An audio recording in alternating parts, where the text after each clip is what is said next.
Tak ada, tengah cek ni. Tarikh pasang ni.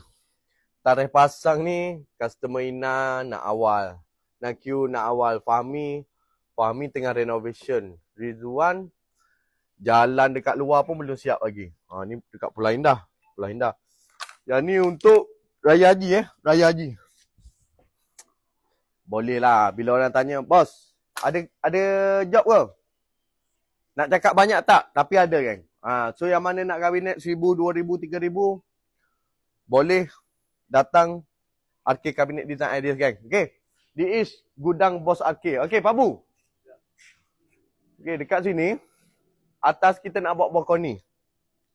Sini atas. Okay, start daripada sini. Sampai ujung ni.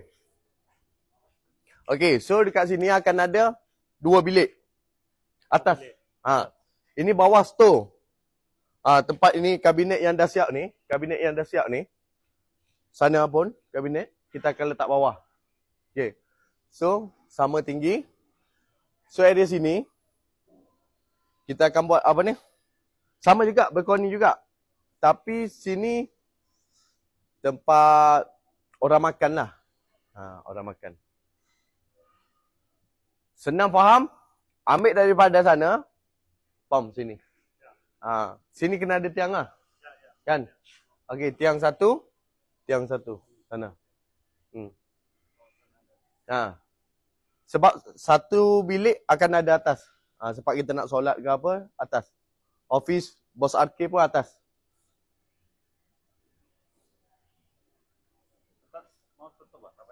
Apa atas? Atas kasih rapat saja.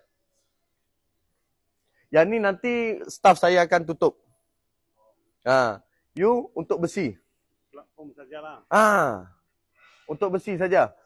Lepas tu lantai dia pun sama. Nanti kita akan tutup dengan blockboard.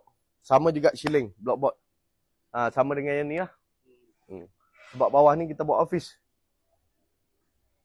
Macam mana? Berapa ribu? 1,500.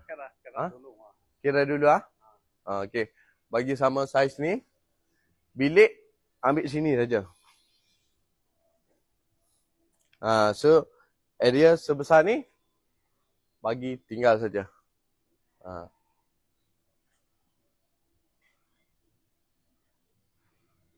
Gap biasa berapa? 2 kaki, 3 kaki saja kan? 2 kaki lah. 2 kaki kalau kita... Sini atas pun ada kan? Apa? Ada.